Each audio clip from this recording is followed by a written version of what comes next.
വീണ്ടും ഞാൻ ഹംഗ്രി മൃണാളിലെത്തിയിരിക്കുന്നത്. അത് രണ്ടാം തവണയാണ് കേട്ടോ വരുന്നത്. സോ ആദ്യം തവണ വന്നതിൻ്റെ വ്ലോഗ് ഞാൻ ആൾറെഡി പോസ്റ്റ് ചെയ്തിട്ടുണ്ട്. അത് നിങ്ങൾക്ക് വേണമെങ്കിൽ പോയി കാണാം കേട്ടോ. സോ അപ്പോൾ എന്തായാലും നമ്മൾ ഇടപ്പള്ളി കൊച്ചിയിലാണ് മൃണാളിൻ്റെ ഈ ഷോപ്പ് ഉള്ളത്. അതും ലുലു മോളിൻ്റെ തൊട്ടടുത്ത് തന്നെയാണ് കേട്ടോ. സോ അങ്ങനെ നമ്മൾ അതിൻ്റെ അകത്തോട്ട് കയറി കേട്ടോ.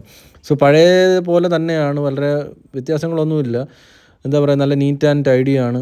ഹൈജീനിക് ആയിട്ടുള്ള അറ്റ്മോസ്ഫിയറും നല്ല രീതിയിലുള്ള സ്റ്റാഫുകളും എല്ലാമാണ് അവിടെ ഉള്ളത് കേട്ടോ. പിന്നെ നമ്മുടെ സെൽഫ് സർവീസ് തന്നെയാണ് അവിടുത്തെ മെയിൻ അട്രാക്ഷൻ എന്ന് പറയുന്നത്. സോ ആദ്യം നമുക്ക് അവിടെ പോയിട്ട് ആദ്യം ബില്ല് സെറ്റ്. സോ അതിൻ്റെ ടോപ്പിൽ തന്നെ അവരുടെ മെനു എല്ലാം എഴുതി വെച്ചിട്ടുണ്ട് കേട്ടോ. അവർക്ക് സെപ്പറേറ്റ് മെനു ഒന്നുമില്ല. സോ അവിടെ തന്നെ ഓൾറെഡി നമുക്ക് ഇതെല്ലാം എഴുതി വെച്ചിട്ടുണ്ട്. സോ അത് തന്നെ അത് നോക്കി തന്നെ നമുക്ക് ഓർഡർ ചെയ്യാം കേട്ടോ. സോ അങ്ങനെ നമ്മൾ കുറച്ചൊന്ന് വലിയൊരു ഓർഡർ പ്ലേസ് ചെയ്യാമെന്ന് വിചാരിച്ചു കേട്ടോ. ലാസ്റ്റ് ടൈം നമ്മൾ ഒരു ചിക്കൻ ബിരിയാണിയും പിന്നെ ഫ്രൈഡ് റൈസും കോംബോ ആണ് ഓർഡർ ചെയ്തത് കേട്ടോ. സോ ഇന്ന് ഒരു കുറച്ചുകൂടെ ഡിഫറെൻ്റ് ആയിട്ടുള്ള എന്തെങ്കിലും ഓർഡർ ചെയ്യാമെന്ന് വിചാരിച്ചു. അങ്ങനെ നമ്മൾ ഇന്നത്തെ ഓർഡർ പാസ്സാക്കി കേട്ടോ. സോ ഇന്ന് ഞാൻ ഓർഡർ ചെയ്തിരിക്കുന്നത് ഒരു ബാംഗ്ലൂർ ബിരിയാണിയാണ് കേട്ടോ. പിന്നെ നമ്മുടെ ഒരു പൊതിച്ചോറാണ് ചെയ്തിരിക്കുന്നത് കേട്ടോ. പിന്നെ ഒരു ലൈം പറഞ്ഞു, പിന്നെ ഒരു കോക്ടെയിൽ പറഞ്ഞു, പിന്നെ ഒരു വെള്ളം പറഞ്ഞു കേട്ടോ. സോ ഇതാണ് ഇന്നത്തെ നമ്മുടെ ഓർഡർ കേട്ടോ. സോ നമ്മുടെ ടോക്കൺ എന്ന് പറഞ്ഞാൽ 64 ടോക്കൺ സിസ്റ്റം തന്നെയാണ് അവിടെ നിലനിൽക്കുന്നത് കേട്ടോ. സോ എന്തായാലും നല്ലൊരു ഹൈജീനിക് ആയിട്ടുള്ളൊരു അറ്റ്മോസ്ഫിയറാണ് അവിടെ എല്ലാവരും സെറ്റ് ചെയ്ത് വെച്ചേക്കുന്നത്. അത് മാത്രമല്ല നല്ല രീതിയിലുള്ള ടേബിളും കാര്യങ്ങളും എല്ലാം സെറ്റ് ചെയ്ത് വെച്ചിട്ടുണ്ട് കേട്ടോ. സോ ഇപ്പോൾ അവിടെ എന്താ പറയുക, എൻ്റർടൈൻമെൻ്റ് ആയിട്ട് നമുക്ക് ഈ ലുഡോ, ചെസ്സ് അങ്ങനെയൊക്കെയുള്ള ഐറ്റംസ് അവിടെ വെച്ചിട്ടുണ്ട് കേട്ടോ. ആർക്കും വേണം അവിടെ നിന്ന് ചെസ്സ് കളിക്കാം. സോ സൈലൻ്റ് ആയിട്ട് നമുക്ക് ഫുഡും കഴിക്കാം, അവിടെ ഇരുന്ന് ചെസ്സും കളിക്കാം എന്നുള്ള ഒരു രീതിയിലാണ് അവർ ഇത് മെയിൻറ്റെയിൻ ചെയ്തേക്കുന്നത് കേട്ടോ. സോ എന്തായാലും അവിടുത്തെ കൈ കഴുകുന്ന സ്ഥലമായാലും എല്ലാ സ്ഥലമായാലും അതിൻ്റേതായ ഒരു ഹൈജീൻ അവർ മെയിൻറ്റെയിൻ ചെയ്തിട്ടുണ്ട് കേട്ടോ. സോ അതാണല്ലോ ഏറ്റവും കൂടുതൽ ഇമ്പോർട്ടൻ്റ് ആയിട്ടുള്ളൊരു കാര്യം എന്ന് പറഞ്ഞാൽ, ഒരു ഹോട്ടലാകുമ്പോൾ അതാണല്ലോ ഇമ്പോർട്ടൻറ്റ്. സോ നമ്മുടെ ടോക്കൺ എന്ന് പറഞ്ഞാൽ 64, പക്ഷേ എന്തായാലും നമ്മൾ 55 ആയിട്ടേ ഉള്ളൂ. സോ കുറച്ച് വെയിറ്റ് ചെയ്യേണ്ടി വരും. സോ എന്തായാലും ഇതാണ് നമ്മൾ ഇന്ന് കഴിക്കാൻ പോകുന്നത്. സോ അതിൻ്റെ ബില്ലാണിത്. സോ എനിക്ക് ഭയങ്കര അഫോർഡബിളായിട്ട് തന്നെയാണ് തോന്നിയത്. സോ നമ്മളൊരു 3-4 ഐറ്റം ഓർഡർ ചെയ്തിട്ടുണ്ടായിരുന്നു. സോ എന്തായാലും കുറച്ച് സമയം എടുക്കുമെന്ന് പറഞ്ഞു. കാരണം എന്ന് വെച്ച് കഴിഞ്ഞാൽ ഇത് പ്രിപ്പയർ ചെയ്ത് എടുക്കാനുള്ള സമയം എടുക്കുമെന്ന് പറഞ്ഞു. സോ എന്തായാലും പഴയ ഇതുപോലെ തന്നെയാണ്. അറ്റ്മോസ്ഫിയറൊക്കെ നല്ല കാം ആൻഡ് ക്വയറ്റാണ്. പിന്നെ നമുക്ക് എന്താ പറയുക, കുറച്ച് നേരം അവിടെ വെയിറ്റ് ചെയ്യേണ്ടി വരുന്നതുകൊണ്ട് നമുക്ക് വേണമെങ്കിൽ ചെസ്സ് ബോർഡ് എടുത്ത് വെച്ചിട്ട് നമുക്ക് വേണമെങ്കിൽ ചെസ്സ് കളിക്കാം. പിന്നെ നമുക്ക് ഡ്രിങ്കിങ് വാട്ടർ തന്നെ അവിടെ എടുക്കാം കേട്ടോ. സോ നമുക്ക് തന്നെ ഒരു വാട്ടർ ബോട്ടിൽ ഉണ്ടായിരുന്നു. സോ അതിൽ നിന്ന് തന്നെ നമുക്ക് വെള്ളം വേണമെങ്കിൽ പോയി എടുക്കാം കേട്ടോ. സോ ആ സൗകര്യവും കാര്യങ്ങളും ഉണ്ട്. പിന്നെ അവിടുത്തെ കാര്യങ്ങളെല്ലാം പിന്നെ ഒരു ബോക്സൊക്കെ അവിടെ സെറ്റ് ചെയ്ത് വെച്ചിട്ടുണ്ട് കേട്ടോ. അതെനിക്ക് തോന്നുന്നു ടോക്കൺ നമ്പർ വിളിക്കാൻ വേണ്ടിയുള്ള ഒരു ബോക്സാണ് അവിടെ സെറ്റ് ചെയ്തേക്കുന്നതെന്ന് തോന്നുന്നു കേട്ടോ. സോ എന്തായാലും നമുക്ക് വേണമെങ്കിൽ ആ ഡ്രിങ്കിങ് വാട്ടർ കണ്ടില്ലേ, നമുക്ക് വേണമെങ്കിൽ വേറെ ഡ്രിങ്കിങ് വാട്ടർ നമുക്ക് ബോട്ടിലുണ്ടെങ്കിലോ ഗ്ലാസ് മുകളിൽ വെച്ചിട്ടുണ്ട്, അത് വേണമെങ്കിൽ നമുക്ക് അവിടെ പോയി എടുത്ത് കുടിക്കാം കേട്ടോ. അതും ഫ്രീ ആണ്. സോ എന്തായാലും നമുക്കവിടെ ചെസ് ബോർഡ് നമുക്ക് കണ്ടപ്പോൾ കുറച്ചൊരു കൗതുകമായിട്ട് തോന്നി. അങ്ങനെ നമുക്ക് ചെസ് ബോർഡിൽ കുറച്ചെടുത്ത് വെക്കാമെന്ന് വിചാരിച്ചു. കാരണം ഇത് കുറച്ച് സമയം എടുക്കുമല്ലോ. അങ്ങനെ നമ്മൾ ചെസ് ഒന്ന് സ്റ്റാർട്ട് ചെയ്യാമെന്ന് വിചാരിച്ചു കേട്ടോ. സോ എന്തായാലും ചെസ് ഒന്ന് സ്റ്റാർട്ട് ചെയ്ത സമയത്ത് തന്നെ എന്തായാലും നമ്മളെ ടോക്കൺ വന്നെന്ന് തോന്നുന്നു കേട്ടോ. സോ പിന്നെ നമ്മളത് കളിക്കാൻ തോന്നിയില്ല. കാരണം എന്ന് വെച്ച് കഴിഞ്ഞാൽ നമുക്ക് ഫുഡ് വന്നു കഴിഞ്ഞാൽ പിന്നെ നമുക്ക് ഒരുപാട് ടൈം വെയിറ്റ് ചെയ്യാനൊന്നും പറ്റില്ലല്ലോ. ആൾറെഡി ആ ടോക്കൺ വന്നു കഴിഞ്ഞാൽ പിന്നെ ഒന്നും ചെയ്യാൻ പറ്റില്ലല്ലോ. അപ്പോൾ നമ്മൾ കുറച്ചൊന്ന് കളിച്ച് സ്റ്റാർട്ട് ചെയ്തപ്പോൾ തന്നെ ഒരു ടോക്കൺ വിളിച്ചു കേട്ടോ. സോ അങ്ങനെ ടോക്കൺ വിളിച്ചതിന് ശേഷം പിന്നെ നമ്മൾ എന്തായാലും പോയി വാങ്ങിച്ചു കേട്ടോ. സോ ഇതാ വന്നിരിക്കുകയാണ് ബാംഗ്ലൂർ ബിരിയാണി കേട്ടോ. സ്പെഷ്യൽ ബാംഗ്ലൂർ ബിരിയാണിയാണ് പറഞ്ഞിരിക്കുന്നത്. സോ അതിൻ്റെ കൂടെ ഒരു കറിയും ഉണ്ടായിരുന്നു, പിന്നെ കുറച്ച് സലാഡും, പിന്നെ ബീട്രൂട്ടിൻ്റെ അച്ചാറും ഉണ്ടായിരുന്നു കേട്ടോ. പിന്നെ നമ്മളൊരു പൊതിച്ചോറും കൂടെയാണ് വാങ്ങിച്ചത് കേട്ടോ. പൊതിച്ചോറിൻ്റെ കൂടെ മീൻകറി ഉണ്ടായിരുന്നു കേട്ടോ. സോ എന്തായാലും നമ്മുടെ ബാംഗ്ലൂർ ബിരിയാണി, ഞാൻ ഫസ്റ്റ് ടൈമാണ് ബാംഗ്ലൂർ ബിരിയാണി കഴിക്കുന്നത്. സോ ബാംഗ്ലൂർ ബിരിയാണി എന്ന് പറയുമ്പോൾ ഇതാണ് ചിക്കൻ 65 ബിരിയാണിയാണെന്നാണ് തോന്നുന്നത് കേട്ടോ. സോ മേ ബി കറി നല്ല തിക്ക് ആൻഡ് കൺസിസ്റ്റൻ്റ് ആയിട്ടുള്ള ഗ്രേവി ആയിരുന്നു കേട്ടോ. സോ പിന്നെ നമ്മുടെ റൈത്ത തന്നെ കണ്ടില്ലേ, പിന്നെ നമ്മുടെ ബിരിയാണി റൈസ് ലോങ് റൈസ് ആയിരുന്നു കേട്ടോ. സോ എന്തായാലും ആദ്യമേ ഒന്ന് കഴിച്ചു നോക്കാം. അതിന് മുമ്പ് നമുക്ക് ഈ പൊതിച്ചോറൊന്ന് നമുക്ക് കഴിച്ചു നോക്കാം. സോ പൊതിച്ചോറ് തുറന്നപ്പോൾ നല്ല ക്വാണ്ടിറ്റി റൈസ് ഉണ്ട് കേട്ടോ. 2 പേർക്ക് കഴിക്കാനുള്ള രീതിയിലുള്ള റൈസ് ഉണ്ടായിരുന്നു കേട്ടോ. സോ അതിൻ്റെ കൂടെ ഒരു അയല മീൻ ഫ്രൈ ഉണ്ടായിരുന്നു, പിന്നെ അവിയലുണ്ടായിരുന്നു, പിന്നെ പച്ചടി ഉണ്ടായിരുന്നു, പിന്നെ തോരൻ ഉണ്ടായിരുന്നു, അതിൻ്റെ കൂടെ പിന്നെ ചമ്മന്തിയും ഉണ്ടായിരുന്നു കേട്ടോ. സോ നല്ല ആവി പറക്കുന്ന ചോറ് കേട്ടോ. സോ എന്തായാലും ചമ്മന്തിയും നമ്മുടെ തോരനും ബീട്രൂട്ടിൻ്റെ ഒരു കിച്ചടിയും പിന്നെ മീൻകറി ഉണ്ടായിരുന്നു കേട്ടോ. മീൻകറി എന്ന് പറയുമ്പോൾ നല്ല തിക്കായിട്ടുള്ള മീൻകറി, പുളിയിട്ട മീൻകറി ആയിരുന്നു തോന്നുന്നു കേട്ടോ. അതെന്തായാലും ഇതെല്ലാമാണ് നമുക്ക് കിട്ടിയത് കേട്ടോ പൊതിച്ചോറിൻ്റെ കൂടെ. സോ ഈ മീൻകറി തന്നെ എന്താ പറയുക, നല്ല ഫ്രഷ് മീനായിരുന്നു കേട്ടോ. മീൻ തന്നെ എല്ലാം ഫ്രഷ് ആയിരുന്നു കേട്ടോ. സോ നമ്മൾ മീൻ ഫ്രൈ കഴിച്ചപ്പോഴും അയല മീൻ ഫ്രൈ ആയിരുന്നു, നീളത്തിലുള്ള ഒരു അയല മീൻ, തലയും കൂടെ ഉൾപ്പെടെയാണ് തന്നിരിക്കുന്നത്. സോ എന്തായാലും നല്ല ഫ്രഷ് മീനായിരുന്നു കേട്ടോ. പിന്നെ അതിൻ്റെ കൂടെ ചൂര മീൻകറി ആയിരുന്നു കേട്ടോ. അത് നല്ല സോഫ്റ്റ് ആൻഡ് നല്ല അടിപൊളി മീനായിരുന്നു കേട്ടോ. സോ എന്തായാലും നമുക്ക് ഇത് സ്റ്റാർട്ട് ചെയ്യാം. നമുക്ക് ഇന്നത്തെ അതായത് പൊതിച്ചോറ് നമ്മൾ ആദ്യമായിട്ടാണ് ഇവിടെ വന്ന് കഴിക്കുന്നത്. സോ കഴിഞ്ഞ തവണ നമ്മൾ വെറൈറ്റി ആയിട്ടുള്ള സാധനമാണ് കഴിച്ചത്. സോ ഇപ്പോൾ ഇത്തവണ നമുക്ക് മെനു മാറ്റി പിടിക്കാമെന്ന് വിചാരിച്ചിട്ടാണ് നമ്മൾ പൊതിച്ചോറ് ഓർഡർ ചെയ്തത് കേട്ടോ. സോ എന്തായാലും ബിരിയാണി തന്നെയാണ് നമ്മുടെ പ്രിഫറൻസ് എന്തായാലും. സോ എന്തായാലും കറികളൊക്കെ നല്ല വീട്ടിലുണ്ടാക്കുന്ന കണക്ക് തന്നെയാണ് കേട്ടോ. സോ ആ മീൻ തന്നെ കണ്ടില്ലേ, നല്ല ഫ്രഷ് മീനാണ് കേട്ടോ. അന്നത്തേക്കുള്ള മീൻ തന്നെയാണ് കേട്ടോ. സോ കറിയും നല്ല തിക്കായിട്ടുള്ള കറി തന്നെയായിരുന്നു കേട്ടോ, കൊള്ളായിരുന്നു കേട്ടോ. സോ അത് പുളിക്കറി ആയതുകൊണ്ട് കുറച്ചുകൂടെ ടേസ്റ്റി ആയിരുന്നു. എന്തായാലും ദേവിക്ക് കഴിച്ചു നോക്കിയപ്പോൾ എന്താ പറയുക, ഒരുവിധം നന്നായിരുന്നു എന്നാണ് പറയുന്നത് കേട്ടോ. സോ പൊതിച്ചോറ് നന്നായിരുന്നു കേട്ടോ, അതിലൊന്നും പറയാനില്ല. കാരണം ആ കറികളും എല്ലാം അടിപൊളിയായിരുന്നു. പിന്നെ മീനും ഉണ്ടായിരുന്നു, 2 തരം മീനുണ്ടായിരുന്നല്ലോ, കറി വെച്ച മീനും പൊരിച്ച മീനും എല്ലാം ഉണ്ടായിരുന്നല്ലോ. പിന്നെ അവിയലും എല്ലാം നല്ല രീതിയിൽ നമ്മൾ വീട്ടിലുണ്ടാക്കുന്ന രീതിയിലാണ് അവർ പ്രിപ്പയർ ചെയ്ത് വെച്ചിരിക്കുന്നത്. അത് കാരണം എന്ന് വെച്ച് കഴിഞ്ഞാൽ കോക്കനട്ട് ഓയിലാണ് അവർ മെയിൻലി യൂസ് ചെയ്യുന്നത് അവിടെ. അതെല്ലാം ഇവിടെ എഴുതി വെച്ചിട്ടുണ്ട്, അന്നേക്കുള്ള കോക്കനട്ട് ഓയിലിൻ്റെ പ്രൈസും പിന്നെ നമ്മുടെ മീനിൻ്റെ പ്രൈസും എല്ലാം അവിടെ ഫ്രണ്ടിൽ വന്നപ്പോൾ എഴുതി വെച്ചിട്ടുണ്ടായിരുന്നു. സോ അപ്പോൾ ഇനി നമുക്ക് എന്തായാലും ബാംഗ്ലൂർ ബിരിയാണിയിലോട്ട് കിടക്കാം കേട്ടോ. സോ ബാംഗ്ലൂർ ബിരിയാണിയിൽ ഒരു ചിക്കൻ പീസാണ് ഉണ്ടായിരുന്നത് കേട്ടോ. അതായത് കറി വെച്ചൊരു ദമ്മിട്ട പീസാണെന്ന് തോന്നുന്നു, അതുണ്ടായിരുന്നു. പിന്നെ ഒരു 4-5 ചിക്കൻ 65 ആയിരുന്നു മെയിൻലി ഉണ്ടായിരുന്നത് കേട്ടോ. സോ ഇതായിരിക്കും ബാംഗ്ലൂരായിട്ടുള്ള ബിരിയാണി കേട്ടോ. സോ ഈ ചിക്കൻ പീസ് മാത്രമേ എനിക്കൊരു നെഗറ്റീവായിട്ട് തോന്നിയുള്ളൂ കേട്ടോ. കാരണം എന്ന് വെച്ചാൽ ആ ചിക്കൻ എന്താ പറയുക, ചെറിയ അതെനിക്ക് തോന്നുന്നു. സോ കറി വെച്ച ചിക്കൻ ഒരു പീസാണ് എനിക്ക് അതിൽ കിട്ടിയത് കേട്ടോ. പിന്നെ എല്ലാം ഫ്രൈ പീസായിരുന്നു കേട്ടോ. സോ എനിക്ക് തോന്നി ബാംഗ്ലൂർ ബിരിയാണി എന്ന് പറയുന്ന ഒരു 65 ബിരിയാണി ആണെന്ന് തോന്നുന്നു കേട്ടോ. ചിക്കൻ 65 ആണെന്ന് തോന്നുന്നു. അതുകൊണ്ടാണ് എനിക്ക് തോന്നുന്നത്. എന്തായാലും 4 പീസ് ഉണ്ടായിരുന്നു. പിന്നെ ഒരു ഒരു ഒരു കറി വെച്ച പീസും ഉണ്ടായിരുന്നു കേട്ടോ. സോ അത് കുറച്ചേ ഉള്ളായിരുന്നു കേട്ടോ. സോ അതൊറ്റ പീസായിരുന്നു. സോ അത് മാത്രം എനിക്കൊരു നെഗറ്റീവായിട്ട് തോന്നി. ബാക്കി കറിയൊക്കെ നല്ലതായിരുന്നു എന്ന് തോന്നുന്നു. കാരണം എന്ന് വെച്ചാൽ കറി നമ്മൾ ആദ്യമേ ഞാനെടുത്ത് ഒഴിച്ച് നോക്കി, ഇതായിരുന്നു നല്ല തിക്കായിട്ടുള്ള കറിയായിരുന്നു കേട്ടോ. സോ എന്തായാലും ഇത് ഫസ്റ്റ് ടൈമാണ് ഞാനിങ്ങനെ ബാംഗ്ലൂർ ബിരിയാണി കഴിക്കുന്നത്. അത് 65 ആണെന്ന് തോന്നുന്നു. എന്തായാലും ചിക്കനൊക്കെ നല്ല ഫ്രഷ് ആയിരുന്നു കേട്ടോ. സോ എന്തായാലും നമുക്ക് സ്റ്റാർട്ട് ചെയ്ത് കഴിച്ചു നോക്കാം. കഴിച്ചിട്ട് ഞാനെല്ലാം പറയാം കേട്ടോ. സോ ഈ ചിക്കൻ്റെ പീസ് മാത്രമേ എനിക്കൊരു നെഗറ്റീവായിട്ട് തോന്നുന്നുണ്ട് കേട്ടോ. പക്ഷേ ആ ചിക്കൻ നല്ലതായിരുന്നു കേട്ടോ, ഒരു ഫ്രഷ് ആയിട്ടുള്ളൊരു ചിക്കൻ ആയിരുന്നു. പക്ഷേ പീസ് കുറച്ച് ഒരൊറ്റ പീസായിരുന്നു ചിക്കൻ കറിയുടെ പീസ് ഉണ്ടായിരുന്നത് കേട്ടോ. ബാക്കി 4 നമ്മുടെ 65 ബിരിയാണിയിലായിരുന്നു കേട്ടോ. സോ എന്തായാലും ബിരിയാണി റൈസും ഒരുവിധം ആവറേജ് ആയിരുന്നു കേട്ടോ, ഒരുവിധം ഓക്കെ ആയിരുന്നു. എനിക്ക് ഭയങ്കരമായിട്ട് അടിപൊളിയൊന്നും പറയാനില്ലെങ്കിൽ പോലും ഒരുവിധം കുഴപ്പമില്ലാത്ത രീതിയിൽ നല്ല ഇതായിരുന്നു കേട്ടോ. സോ എന്തായാലും നമുക്ക് നല്ല വിശപ്പും ഉണ്ടായിരുന്നു ആ സമയത്ത്. പിന്നെ ചിക്കൻ ഫ്രൈ നല്ല അടിപൊളിയായിരുന്നു കേട്ടോ. 65 ആണെന്നാണ് തോന്നുന്നത്. ഒരു സ്പെഷ്യൽ മസാലയൊക്കെ ഇട്ടാണ് ചെയ്തിരിക്കുന്നത് കേട്ടോ. എന്തായാലും കോക്കനട്ട് ഓയിലാണ് അവർ ചെയ്തിരിക്കുന്നതെന്നാണ് പറയുന്നത്. എന്തായാലും അതിൻ്റേതായ ഒരു ഒരു ഒരു ടേസ്റ്റും ഉണ്ടായിരുന്നു കേട്ടോ. സോ ഒരുവിധം ഓക്കെ ആയിരുന്നു എനിക്ക് ഈ ബിരിയാണി എന്ന് പറയുന്നത്. സോ കഴിഞ്ഞ തവണ നമ്മൾ കഴിച്ചത് ചിക്കൻ ബിരിയാണിയാണ്, ദം ബിരിയാണിയാണ് കഴിച്ചത്. സോ അതും ഇതുമായിട്ട് കമ്പയർ ചെയ്യാൻ പറ്റത്തില്ല. ഇതെന്ന് പറയുമ്പോൾ സെപ്പറേറ്റ് ആയിട്ടുള്ളൊരു ബിരിയാണിയാണല്ലോ, അതും ബാംഗ്ലൂർ ബിരിയാണിയാണ്. സോ അതിൻ്റേതായുള്ള ഒരു ടേസ്റ്റ് വ്യത്യാസവും ആ ചിക്കൻ്റെ ഒരു മസാല വ്യത്യാസവും എല്ലാം ഉണ്ടാവുമല്ലോ. സോ ഇത് എനിക്ക് തോന്നുന്നത് തമിഴ്നാട് ബിരിയാണിയുടെ ആ ഒരു സ്റ്റൈലിൽ അവർ വെച്ചിരിക്കുന്നത് തോന്നുന്നു, എനിക്ക് തോന്നുന്നു. എന്തായാലും ആ കറിയൊക്കെ ഇട്ട് സെറ്റാക്കി വെച്ചിരിക്കുന്ന ഒരു ഇതായിട്ടാണ് എനിക്ക് തോന്നിയത് കേട്ടോ. സോ എന്തായാലും കുറച്ച് ടേസ്റ്റി ആയിരുന്നു, ഓക്കെ ഫീൽ ആയിരുന്നു എനിക്ക് എന്തായാലും. സോ പിന്നെ ഞാനത് സ്റ്റാർട്ട് ചെയ്ത് കഴിച്ചുകൊണ്ടിരുന്നു കേട്ടോ. സോ പിന്നെ നമ്മൾ ഒരു കോക്ടെയിലും പിന്നെ നമ്മുടെ ലൈമും കൂടെ ഓർഡർ ചെയ്തിട്ടുണ്ടായിരുന്നു. അതിനും കുറച്ച് നേരം വെയിറ്റ് ചെയ്യണമായിരുന്നു. പിന്നെ നമ്മൾ എന്തായാലും സ്റ്റാർട്ട് ചെയ്തു, നമ്മൾ ഫുഡ് ഇത് സ്റ്റാർട്ട് ചെയ്ത് തുടങ്ങി. സോ അവിടെ എന്തായാലും വന്നിട്ടുണ്ട്, നമ്മുടെ കോക്ടെയിൽ എത്തിയിട്ടുണ്ട്. നമ്മുടെ കോക്ടെയിലും പിന്നെ ഒരു ലൈമുമാണ് നമ്മൾ പറഞ്ഞിരുന്നത്. സോ അതങ്ങനെ രണ്ടും അവിടെ എത്തിയിട്ടുണ്ട് കേട്ടോ. സോ ഇതാണ് ലൈമും. സോ അത് രണ്ടും നല്ല ക്വാളിറ്റി ആയിട്ടുള്ള സാധനമായിരുന്നു കേട്ടോ, കണ്ടപ്പോൾ തന്നെ മനസ്സിലായിട്ടോ. പിന്നെ ഈ കോക്ടെയിലിനകത്ത് തന്നെ നമ്മുടെ ഈ നട്ട്സും ഡേറ്റ്സും ഇത് അങ്ങനെയൊക്കെയുള്ള ഐറ്റംസും ഉണ്ടായിരുന്നു കേട്ടോ. സോ അത് നല്ല രീതിയിൽ ഫുഡെല്ലാം നല്ല രീതിയിലാണ് പ്രസൻറ്റ് ചെയ്യുന്നത്. പിന്നെ ഈ പറഞ്ഞ സദ്യയല്ല, അതായത് പൊതിച്ചോറും ഒരുവിധം നല്ല ബെറ്ററായിരുന്നു, ഒരു എക്സലൻ്റ് ആയിട്ടുള്ള ഒരു പൊതിച്ചോറായിരുന്നു കേട്ടോ. സോ എനിക്കത് ബിരിയാണിയിൽ തന്നെ കുറച്ച് നിരാശനാക്കിയെങ്കിലും ആ പൊതിച്ചോറ് നന്നായിട്ടുണ്ടായിരുന്നു ദേവിക എന്തായാലും പറഞ്ഞു കേട്ടോ. സോ കഴിച്ചപ്പോൾ നല്ലതായിട്ടാണ് തോന്നി, കാരണം നമ്മളൊരു ഹോമിലി ഫീൽ ഉണ്ടായിരുന്നു ആ ഒരു പൊതിച്ചോറിന്.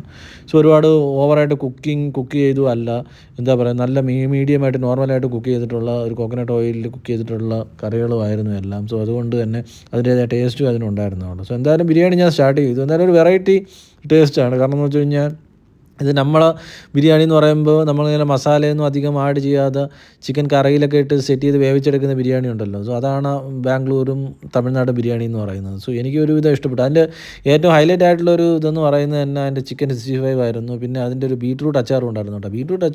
ഇവരുടെ ബീട്രൂട്ട് അച്ചാർ എപ്പോഴും അടിപൊളിയായിരിക്കും കേട്ടോ. അവർ ആ ഒരു ക്വാണ്ടിറ്റിയും നന്നായിട്ട് മെയിൻറ്റെയിൻ ചെയ്യാൻ അവരെപ്പോഴും ശ്രമിക്കും കേട്ടോ. ആ ഒരു ബീട്രൂട്ടിൻ്റെ ഒരു ടേസ്റ്റ് എനിക്ക് നന്നായിട്ട് കിട്ടിയിട്ടുണ്ട്. സോ അതായത് വേറെ ഒരു ആവശ്യമില്ലാത്ത കളറോ അല്ലെങ്കിൽ അനാവശ്യമായിട്ടുള്ള പ്രിസർവേറ്റീവ്സോ ഒന്നും അവിടെ ചേർക്കത്തില്ലെന്നുള്ള ഒരു ഇത് അവരാദ്യമേ പറഞ്ഞിട്ടുള്ളത് കൊണ്ട് തന്നെ അത് തന്നെയായിരുന്നു. എന്ന് വെച്ച് കഴിഞ്ഞാൽ അങ്ങനെ ഒരുവിധമായിട്ടുള്ള മായമോ പ്രിസർവേറ്റീവ്സോ ഒന്നും അവർ ചേർക്കാറില്ല. നമുക്ക് ആഹാരം കഴിക്കുമ്പോൾ നമുക്ക് മനസ്സിലാവും. സോ അതാണല്ലോ അവിടെ എന്താ പറയുക, നല്ലൊരു ആംബിയൻസും നല്ലൊരു ഹൈജീനും എല്ലാമാണ് അവിടുത്തെ ഒരു ഏറ്റവും വലിയ ഒരു പോസിറ്റീവായിട്ട് എനിക്ക് തോന്നിയത്. കാരണം എന്ന് വെച്ച് കഴിഞ്ഞാൽ ഇത്രയും നല്ലൊരു ഒരു ഇത് എന്താ പറയുക, ഒരു ഹൈജീനും ഒരു ക്ലീൻനെസ്സും ഒരു എന്താ പറയുക, ഒരു ഹോട്ടലിൽ മെയിൻറ്റെയിൻ ചെയ്യുക എന്ന് പറയുന്നത് വളരെ ബുദ്ധിമുട്ടുള്ള കാര്യമാണ്. കാരണം എന്ന് വെച്ചാൽ ഒരുപാട് കസ്റ്റമേഴ്സ് വരുന്നതാണ്. സോ അപ്പോൾ അതിനനുസരിച്ച് അവിടെ ഒരുപാട് സ്റ്റാഫ്സ് ഉണ്ട് എപ്പോഴും അവർ ക്ലീൻ ചെയ്യാനും അവർ ക്ലിയർ ചെയ്യാനും എല്ലാം ചെയ്യാനും. അതാണ് ഏറ്റവും ഇമ്പോർട്ടൻ്റ് ആയിട്ടുള്ളൊരു കാര്യം. ഒരു ഹോട്ടലിൽ വേണ്ട ഒരു മെയിൻ കാര്യം എന്ന് പറയുന്നത് തന്നെ നമുക്കൊരു ആൾക്കാർ അതിൻ്റെ അകത്തോട്ട് കയറുമ്പോൾ തന്നെ നമുക്കൊരു എന്താ പറയുക, നമുക്ക് ഓക്കെ ആണ് അത് ഇവിടുത്തെ ക്ലീൻനെസ്സും ഹൈജീനും എല്ലാം പെർഫെക്റ്റ് ആണ്. സോ ആ ഒരു ഫീൽ കിട്ടിക്കഴിഞ്ഞ് കഴിഞ്ഞാൽ പിന്നെ നമുക്ക് ഫുഡിനും അവർ ആ ഒരു ക്വാളിറ്റി മെയിൻറ്റെയിൻ ചെയ്യുന്നുണ്ടെന്ന് ആൾറെഡി മൃണാൾ എന്താ പറയുക പുള്ളിക്കാരൻ്റെ വീഡിയോസിലൂടെ പറയാറുണ്ടായിരുന്നു. അതായത് കോക്കനട്ട് ഓയിലാണ് ചെയ്യുന്നത്, വനസ്പതിയോ അങ്ങനെയൊന്നുള്ള യൂസ് ചെയ്യാറില്ല, നല്ല ശുദ്ധമായിട്ടുള്ള എണ്ണയിലും ഒക്കെയാണ് അവർ ചെയ്യുന്നത് തന്നെയാണ് അത് പറയുന്നത്. സോ അത് തന്നെയാണ്. കാരണം എന്ന് വെച്ച് കഴിഞ്ഞാൽ ആ ഒരു ക്വാളിറ്റി നമുക്ക് എന്തായാലും ഫുഡ് കഴിക്കുമ്പോഴും നമുക്ക് അറിയാൻ പറ്റും. കാരണം എന്ന് വെച്ച് കഴിഞ്ഞാൽ ഓരോ തവണ ഞാനവിടെ ലാസ്റ്റ് ടൈം പോയപ്പോഴും എനിക്ക് ആ ഒരു ഫീൽ ഉണ്ടായിരുന്നു കേട്ടോ. സോ ലാസ്റ്റ് ടൈം പോയപ്പോൾ തന്നെ എനിക്ക് ഇഷ്ടപ്പെട്ടായിരുന്നു. ബിരിയാണി ഒരുവിധം നല്ല ബിരിയാണി ആയിരുന്നു ലാസ്റ്റ് ടൈം ആയാലും. സോ ഇപ്പോഴത്തെ ബിരിയാണി ആയാലും ഒരുവിധം ഓക്കെ ബിരിയാണി ആയിരുന്നു. സോ ലാസ്റ്റ് ടൈം തന്നെ എനിക്ക് ഒരുപാട് നെഗറ്റീവ് റിവ്യൂസും വന്നായിരുന്നു. കാരണം എനിക്കറിയത്തില്ല എന്തുകൊണ്ടാണ് നെഗറ്റീവ് റിവ്യൂസ് ഒരുപാട് വരുന്നതെന്ന്. ഓരോരുത്തർക്കും ഓരോ രീതിയാണല്ലോ. കാരണം ചില ആൾക്കാർ പറയുന്നു അവർക്ക് അവിടെ പോയിട്ട് ഫുഡ് ഇഷ്ടപ്പെട്ടില്ല എന്നൊക്കെ പറയുന്നു. പക്ഷേ എനിക്കങ്ങനെയല്ല കേട്ടോ. എനിക്ക് ഒരുവിധം ആവറേജ് ആയിട്ട് ഒരുവിധം ഓക്കെ ആയിട്ടൊരു ഫീലായിട്ടാണ് തോന്നിയത്. എനിക്ക് അങ്ങനെ ഇഷ്ടപ്പെട്ടുകൊണ്ടാണ് ഞാൻ അങ്ങനെ പറഞ്ഞത്. സോ ഇപ്പോഴും ഈ ഒരു ബിരിയാണി തന്നെയാണ്, ഈ ബാംഗ്ലൂർ ബിരിയാണി ഒരുവിധം നന്നായിരുന്നു എന്നാണ് എനിക്ക് തോന്നുന്നത്. പിന്നെ അധികം നമുക്ക് ഓവർ എക്സ്പെക്റ്റേഷൻ വെച്ചിട്ട് നമുക്കൊന്നും പോകാൻ പറ്റില്ല. ഒന്നും നമുക്ക് പെർഫെക്റ്റായിട്ട് ചെയ്യാൻ പറ്റില്ല. സോ നമുക്ക് എന്തായാലും പരിപാടി ഷിഫ്റ്റ് ചെയ്യാമെന്ന് വിചാരിച്ചു. അങ്ങനെ ബിരിയാണി ദേവിക്ക് കൊടുത്തിട്ട് ഞാൻ എന്തായാലും റൈസ് ടേസ്റ്റ് ചെയ്യാമെന്ന് വിചാരിച്ചു. സോ ബിരിയാണി ഒരുവിധം ഓക്കെ ആയിരുന്നു കേട്ടോ. സോ ഇപ്പോൾ റൈസ് നല്ല ക്വാണ്ടിറ്റി ആയിട്ടുള്ള റൈസ് ഉണ്ട്. 2 പേർക്ക് കഴിക്കാനുള്ള നല്ല റൈസും ഉണ്ടായിരുന്നു. പിന്നെ മീൻ ഫ്രൈയും ചമ്മന്തിയും എല്ലാം കൂടെ ഉണ്ടായിരുന്നു. സോ അതിട്ട് മിക്സ് ചെയ്ത് കഴിക്കാനും തോന്നിയിട്ടുള്ളൊരു ഫീലായിരുന്നു കേട്ടോ. കാരണം വെച്ചാൽ മീൻ കറിയും കണ്ടില്ലേ, നല്ല മീൻ കറിയായിരുന്നു കേട്ടോ. നല്ല ചൂര മീനായിരുന്നു കേട്ടോ. അത് നല്ല ഫ്രഷ് മീനായിരുന്നു. നമുക്ക് കണ്ടപ്പോൾ തന്നെ മനസ്സിലായി. കാരണം എന്താ ഇത് കണ്ടില്ല, ഞാൻ നിങ്ങൾക്ക് നല്ല രീതിയിൽ തന്നെ കാണിച്ചു തരാൻ കണ്ടില്ല. ഫ്രഷ് ചൂര മീൻ കേട്ടോ, ഒന്നും പറയാനില്ല. കാരണം ഒരുപാട് ഹോട്ടൽസിൽ ഞാൻ വിസിറ്റ് ചെയ്യാറുണ്ട്. അപ്പോൾ നമുക്കറിയാം എനിക്ക് ഒരുപാട് എന്താ പറയുക അഴുക്ക അനുഭവങ്ങൾ എനിക്ക് വേറെ ഹോട്ടലിൽ നിന്ന് ഉണ്ടായിട്ടുണ്ട്. പക്ഷേ ഈ ഒരു ഹോട്ടലിൽ നിന്ന് എനിക്ക് അങ്ങനെ ഒരു അനുഭവം ഉണ്ടായിട്ടില്ല. എല്ലാം ഫ്രഷായിട്ട് കുക്ക് ചെയ്ത് അന്നന്നുള്ള സാധനങ്ങളാണ് അവർ വാങ്ങിച്ച് സെറ്റ് ചെയ്ത് തരുന്നത് കേട്ടോ. സോ അത് ഏറ്റവും അപ്രീഷിയേറ്റ് ചെയ്യേണ്ട ഒരു കാര്യം തന്നെയാണ്. കാരണം എന്ന് വെച്ച് കഴിഞ്ഞാൽ നമ്മുടെ ഫുഡ് നല്ല ക്വാളിറ്റിയിലും ക്വാണ്ടിറ്റിയിലും കൊടുക്കുക എന്ന് പറയുന്നത് തന്നെയാണ് ഏറ്റവും ഇമ്പോർട്ടൻ്റ് ആയിട്ടുള്ളൊരു കാര്യം തന്നെയാണ് കേട്ടോ. സോ ഇവിടുത്തെ എന്ത് ബിരിയാണി ആയാലും അത് 2 പേർക്ക് കഴിക്കാനുള്ള ഉണ്ടാവും. ഇപ്പോൾ റൈസ് ആയാലും അത് 2 പേർക്ക് കഴിക്കാനുള്ള ഉണ്ടാകും കേട്ടോ. സോ അത് നല്ലൊരു പ്രത്യേകത. ഞാൻ എന്തായാലും റൈസ് എടുത്ത് കഴിച്ച് തുടങ്ങി കേട്ടോ. സോ എന്തായാലും റൈസ് നല്ല ക്വാളിറ്റിയുള്ള നല്ല റൈസായിരുന്നു. പിന്നെ മീനാണ് എനിക്ക് ഏറ്റവും കൂടുതൽ ഇഷ്ടപ്പെട്ടതെന്ന് പറയാം. കാരണം എന്ന് വെച്ച് കഴിഞ്ഞാൽ മീൻ നല്ല ഫ്രഷ് മീനായതുകൊണ്ട് തന്നെ അതിൻ്റേതായ ഒരു ടേസ്റ്റും അതിനുണ്ടായിരുന്നു കേട്ടോ. പിന്നെ കറിയും ഒരുപാട് ഓവറായിട്ടുള്ള എണ്ണയോ അല്ലെങ്കിൽ ഓവറായിട്ടുള്ള എരിയോ ഒന്നുമില്ല. മസാലയെല്ലാം കറക്റ്റായിരുന്നു കേട്ടോ. സോ അതിൻ്റേതായ ഒരു ക്വാളിറ്റി അത് മെയിൻറ്റെയിൻ ചെയ്തിട്ടുണ്ട്. അത് തന്നെ നമ്മൾ ആ ഒരു കുക്കിംഗ് ഓയിലിൻ്റെ ഒരു ക്വാളിറ്റി തന്നെയാണ് നമുക്ക് അവിടെ കാണാൻ പറ്റുന്നത്. കാരണം എന്ന് വെച്ച് കഴിഞ്ഞാൽ ഇപ്പോൾ ഈ മീനിൻ്റെ കേസായാലും ഇപ്പോൾ ചില ഹോട്ടലിലൊക്കെ നമ്മൾ ചെന്ന് കഴിഞ്ഞാൽ നമ്മുടെ കൈ കഴിച്ച് കഴിയുമ്പോൾ നമ്മുടെ കൈ ഫുള്ള് എണ്ണയും കാര്യങ്ങളൊക്കെ ആയിരിക്കും. പക്ഷേ ഇതങ്ങനെയല്ല. എന്ന് വെച്ചാൽ ഇതൊരു പ്രോപ്പറായിട്ടാണ് നല്ല രീതിയിലാണ് മാനേജ് മെയിൻറ്റെയിൻ ചെയ്യുന്നത് കേട്ടോ. അപ്പോൾ ഫുഡിൻ്റെ കാര്യത്തിലായാലും കുക്കിൻ്റെ കാര്യത്തിലായാലും അവരെല്ലാം നല്ല രീതിയിലാണ് എനിക്ക് തോന്നുന്നത്. അതിൻ്റേതായ ഒരു ഇനിഷ്യേറ്റീവ് പുള്ളി എടുത്തിട്ടുണ്ട്. കാരണം എന്ന് വെച്ച് കഴിഞ്ഞാൽ എന്തായാലും നല്ല ഫുഡ് കൊടുക്കുക എന്നുള്ളതാണല്ലോ ഏറ്റവും വലിയ ക്വാളിറ്റി എന്ന് പറയുന്നത്. സോ അതായിരിക്കും ഒരു ഹോട്ടലിൽ നല്ല രീതിയിൽ ഇതുകൊണ്ട് അതിന് പുള്ളി ഏറ്റവും കൂടുതൽ വിജയിച്ചിട്ടുള്ളതാണ് കേട്ടോ. കാരണം എന്ന് വെച്ച് കഴിഞ്ഞാൽ ഒരുപാട് നെഗറ്റീവ് റിവ്യൂസ് ഒരുപാട് പേരും അവിടെ വന്ന് പറയുന്നുണ്ട്. സോ എനിക്കിപ്പോൾ എൻ്റെ കേസേ എനിക്ക് പറയാൻ പറ്റും. അത് അവരവരുടെ കാര്യമാണ്. നമുക്കിപ്പോൾ നല്ല സാധനം തന്നു കഴിഞ്ഞാൽ നമ്മളെന്താ അതിന് നല്ല അഭിപ്രായമല്ലേ പറയാൻ പറ്റത്തുള്ളൂ. സോ എന്തായാലും ഞാൻ ലൈം ജ്യൂസ് എത്തിയിട്ടുണ്ട് കേട്ടോ. സോ ലൈം ജ്യൂസ് എടുത്ത് കുടിച്ച് നോക്കി കേട്ടോ. സോ ലൈം ജ്യൂസ് അടിപൊളിയായിരുന്നു കേട്ടോ. സോ എന്തായാലും നല്ല തണുപ്പും ഉണ്ടായിരുന്നു, നല്ല ഫ്രഷ് ഫീലും ഉണ്ടായിരുന്നു കേട്ടോ. സോ എന്തായാലും മധുരം ഒരുവിധം ഓക്കെ ആയിരുന്നു. കാരണം എന്ന് വെച്ചാൽ ഓവർ മധുരമൊന്നുമില്ല. സോ അവരെല്ലാ കാര്യത്തിനും അവർ അതിൻ്റേതായ ഒരു ഇത് മെയിൻറ്റെയിൻ ചെയ്യുന്നുണ്ട് കേട്ടോ. അപ്പോൾ മധുരത്തിൻ്റെ കാര്യത്തിലായാലും ഓവറായിട്ട് മധുരമൊന്നും ഇടത്തില്ല. ഇത് നമുക്ക് ഒരു കോക്ടെയിലാണ് പറഞ്ഞിരുന്നത് കേട്ടോ. സോ കോക്ടെയിലും കൊള്ളാം കേട്ടോ. അതിൻ്റെ അകത്ത് ഒരുപാട് നട്ട്സും ഈത്തപ്പഴവും ഒക്കെ ഉണ്ടായിരുന്നു കേട്ടോ. സോ അതും എന്തായാലും ഫ്രൂട്ട്സും കാര്യങ്ങളും എല്ലാം ഉണ്ടായിരുന്നു കേട്ടോ. സോ അത് ഒരുവിധം നന്നായിരുന്നു കേട്ടോ. സോ ഒരുവിധം ഓക്കെ ആയിരുന്നു കേട്ടോ. സോ ഇപ്പോൾ എന്തായാലും ഈ റൈസിൻ്റെ പരിപാടി നമുക്ക് നടന്നുകൊണ്ടിരിക്കുകയാണ്. എന്തായാലും ഞാൻ പിന്നെ റൈസും എനിക്ക് ഒരുവിധം ഇഷ്ടപ്പെടും. വെള്ള ചോറാണ് കേട്ടോ. സോ അതിന് മീൻ കറി ഒരുവിധം നല്ലതായിരുന്നു. കാരണം എന്ന് വെച്ച് കഴിഞ്ഞാൽ ഒരുപാട് എരിയോ ഒരുപാട് പുളിയോ അങ്ങനെയുള്ള ഉപ്പോ അങ്ങനെയൊന്നുമില്ല. എല്ലാം കറക്റ്റായിട്ടുള്ളൊരു മെയിൻറ്റെയിനിങ് ആണ് അവർ ചെയ്യുന്നത്. കാരണം അത് എപ്പോഴും ഈസി ആയിട്ടുള്ള കാര്യമല്ല. ചില ഹോട്ടലുകളിൽ നമ്മൾ പോകുമ്പോൾ നല്ല എരിയായിരിക്കും, ചിലപ്പോൾ നല്ല ഉപ്പായിരിക്കാം. സോ അപ്പോൾ അതൊക്കെ വെച്ച് നോക്കുമ്പോൾ ഇവർ ഡിഫറൻ്റ് ആയിട്ടുള്ളൊരു മെത്തേഡാണ് അവർ ഫോളോ ചെയ്യുന്നതെന്ന് തോന്നുന്നു. കാരണം ഫുഡിൻ്റെ ഒരു ഹൈജീനും നമ്മളൊരു ഹോട്ടലിൻ്റെ ഹൈജീൻ മാത്രമല്ല, ആ ഒരു വൃത്തി മാത്രമല്ല, ഫുഡിൻ്റെ ഹൈജീനും അവർ പ്രോപ്പറായിട്ട് ചെയ്യാൻ ശ്രമിക്കുന്നുണ്ട്. കാരണം ഇപ്പോൾ കോക്കനട്ട് ഓയിലിൽ അവർ പ്രിപ്പയർ ചെയ്യുന്നു. പിന്നെ എല്ലാം നല്ല രീതിയിൽ കുക്ക് ചെയ്തെടുക്കുന്നു, പിന്നെ നല്ല രീതിയിൽ സെർവ് ചെയ്യുന്നു. സോ ഇതെല്ലാം കൂടെ ഒത്തു വരാമെന്ന് പറയുന്നത് നമുക്ക് എപ്പോഴും കിട്ടുന്നൊരു കാര്യമല്ല. കാരണം എന്ന് വെച്ച് കഴിഞ്ഞാൽ അത് എല്ലാ ഹോട്ടലും പോകത്തില്ല. ഇപ്പോൾ നമ്മൾ ഒരു ഹോട്ടലിൽ പോയിട്ട് അവിടെ ചിലപ്പോൾ ഫുഡ് ഒട്ടും കൊള്ളത്തില്ലായിരിക്കും, ചിലപ്പോൾ ഹൈജീൻ ഉണ്ടായിരിക്കും, പക്ഷേ ഫുഡ് ഒട്ടും കൊള്ളില്ല. പക്ഷേ ഇവിടെ എന്ന് വെച്ച് കഴിഞ്ഞാൽ അങ്ങനെയല്ല, എല്ലാ കാര്യത്തിനും അവർ പ്രോപ്പറായിട്ടുള്ള ഗൈഡൻസ് കൊടുത്ത് നല്ല രീതിയിലുള്ള ഒരു എന്താ പറയുക, ഒരു നീറ്റായിട്ടുള്ള കാര്യമാണ് അവർ മെയിൻറ്റെയിൻ ചെയ്ത് പോകുന്നത്. സോ അതുകൊണ്ട് തന്നെ എല്ലാം നല്ലതായിരുന്നു. സോ എന്തായാലും അവിയലും ഉണ്ടായിരുന്നു, അതിലും വെജിറ്റബിൾസ് എല്ലാം ഉണ്ടായിരുന്നു.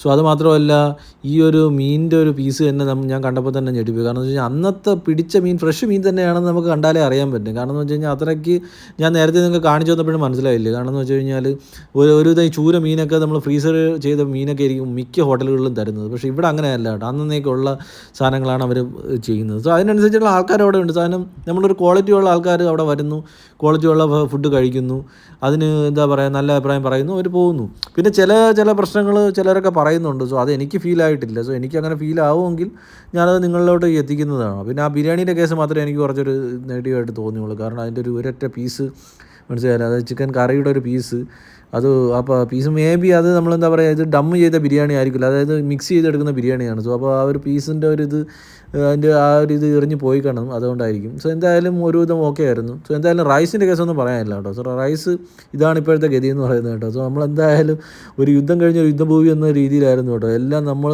വാനിഷ് ആക്കി കേട്ടോ. എന്തായാലും ആ ഒരു ക്വാളിറ്റി ഉള്ള ഫുഡ് തരുമ്പോൾ നമുക്ക് എന്തായാലും അതോട് പാഴാക്കാൻ തോന്നാൻ പറ്റത്തില്ലല്ലോ. കാരണം വെച്ചാൽ അത്രയൊക്കെ ഉള്ളൊരു ക്വാളിറ്റി ഉള്ളൊരു ഫുഡ്. സോ അതിനനുസരിച്ച് നമുക്കത് കഴിക്കാനുള്ളൊരു ഇതും ഉണ്ടാവുമല്ലോ. സോ എന്തായാലും എനിക്കെന്തായാലും ഇഷ്ടപ്പെട്ടു. സോ ബിരിയാണീൻ്റെ കേസ് മാത്രമേ ഒരു ഇത് എനിക്ക് പറയാനുള്ളൂ. പിന്നെ ആ ഒരു കോക്ടെയിലും നല്ല അടിപൊളിയായിരുന്നു കേട്ടോ. സോ ഈ പറഞ്ഞ ഫ്രൂട്ട്സും ഈ പറഞ്ഞ നല്ല ഡേറ്റ്സും കാര്യങ്ങളും അതിനകത്ത് നിന്ന് അണ്ടിപ്പരിപ്പ് മുന്തിരിങ്ങ എല്ലാം കിട്ടി കേട്ടോ. സോ അപ്പോൾ അത് പറയാമല്ലോ. സോ അതും അതിൻ്റെ അകത്ത് നല്ല എക്സ്പെൻസീവ് ആയിട്ടുള്ള സാധനമാണ് ഇട്ടിരിക്കുന്നത്, അറിയാമല്ലോ. സോ അവരുടെ ഷേക്കിലായാലും അതും ഇമ്പോർട്ടൻ്റ് ആയിട്ട് അവർ ചെയ്യാറുണ്ട് കേട്ടോ. സോ ഫുഡിൻ്റെ എല്ലാ മേഖലയിലും, ഇപ്പോൾ A to Z മേഖലകളിലും കറക്റ്റായിട്ടുള്ള കാര്യങ്ങൾ അവർ മെയിൻറ്റെയിൻ ചെയ്യുന്നുണ്ട്. സോ ഒരു ക്വാളിറ്റി മെയിൻറ്റെയിൻ ചെയ്യുന്നുണ്ട്. അത് തന്നെയാണ് അവരുടെ ഒരു ഗ്ലാസിൻ്റെ കാര്യത്തിലായാലും അവർ പ്രസൻറ്റ് ചെയ്യുന്ന കാര്യത്തിലായാലും ആ ഫുഡിൻ്റെ ക്വാളിറ്റിയിലായാലും അതിലൊന്നും ഒരു കോംപ്രമൈസ് അവർ ചെയ്യാറില്ല. കാരണം എന്ന് വെച്ച് കഴിഞ്ഞാൽ നമുക്ക് ക്വാളിറ്റി ആയിട്ടുള്ള ഫുഡാണ് എല്ലാവർക്കും വേണ്ടത്, ഒരു ഗുഡ് ആയിട്ടുള്ള ഒരു ആംബിയൻസുമാണ് നമുക്ക് വേണ്ടത്. സോ അതെല്ലാം അവർക്ക് പ്രൊവൈഡ് ചെയ്യാൻ പറ്റും. സോ അങ്ങനെ പറയുമ്പോൾ എന്തായാലും ഇപ്പോൾ ഹേറ്റേഴ്സ് പറയുന്നവർ പറയട്ടെ, ഇപ്പോൾ നെഗറ്റീവ് പറയുന്നവർ പറയട്ടെ, പിന്നെ എനിക്ക് കിട്ടിയ സർവീസിൻ്റെ കാര്യങ്ങളാണ് ഞാൻ പറയുന്നത്. പിന്നെ ഇന്നത്തെ ഇൻഗ്രീഡിയൻസും അതിൻ്റെ പ്രൈസും കാര്യങ്ങളും എല്ലാം അവർ എഴുതി വെച്ചിട്ടുണ്ട്. Ghee, coconut oil, milk, curd, ഇതെല്ലാം യൂസ് ചെയ്യുന്ന സാധനങ്ങളെല്ലാം അവിടെ പ്രോപ്പറായിട്ട് അവർ എഴുതി വെച്ചിട്ടുണ്ട് കേട്ടോ. സോ അതൊരു ക്വാളിറ്റി ആയിട്ട് എനിക്ക് തോന്നി. അതെല്ലാവരും എടുത്തും ചെയ്യുന്നതല്ല. പിന്നെ അവർക്കൊരു സെപ്പറേറ്റ് ആയിട്ടൊരു ചായയുടെ ഒരു സെക്ഷനും ഉണ്ട് കേട്ടോ. സോ അവിടെ പിന്നെ ഈ എണ്ണ പലഹാരങ്ങൾ പ്രിപ്പയർ ചെയ്യുന്നതും അതുമെല്ലാം ഉണ്ട്. അതെല്ലാം അന്നേക്കുള്ളത് അന്നെന്നുള്ളതെല്ലാം അവിടെ എഴുതി വെച്ചിട്ടുണ്ട് കേട്ടോ. സോ അത് ഒരു നല്ല ഹൈജീനായിട്ട് എനിക്ക് തോന്നിയിട്ടുണ്ട്. അവിടെയും കുറച്ച് ചെറിയൊരു സ്പേസ് ഉണ്ട്, മൃണാൾസ് ഡൽഹി എന്നും പറഞ്ഞ് അവിടെ എഴുതി വെച്ചിട്ടുണ്ട് കേട്ടോ. സോ അപ്പോൾ ഇതാണ് ഇന്നത്തെ വിശേഷങ്ങൾ മൃണാളിലുള്ളത്. സോ അവിടെ ഇപ്പോൾ നല്ല ഓഫേഴ്സൊക്കെ മുന്നോട്ട് പോയിക്കൊണ്ടിരിക്കുകയാണ് കേട്ടോ. സോ അപ്പോൾ ഇതുള്ളതെന്ന് പറഞ്ഞാൽ ലുലു മോളിൽ അടുത്താണ് കേട്ടോ. അത് നമ്മുടെ എടപ്പള്ളിയിലാണ് കേട്ടോ. സോ അപ്പോൾ നിങ്ങൾ എന്തായാലും വിസിറ്റ് ചെയ്യാൻ ശ്രമിക്കും. നല്ല കാർ പാർക്കിംഗ് ഒക്കെ അവിടെ ഉണ്ട് കേട്ടോ. അപ്പോൾ എനിക്കിത് നല്ലൊരു എക്സ്പീരിയൻസ് ആയിരുന്നു കേട്ടോ.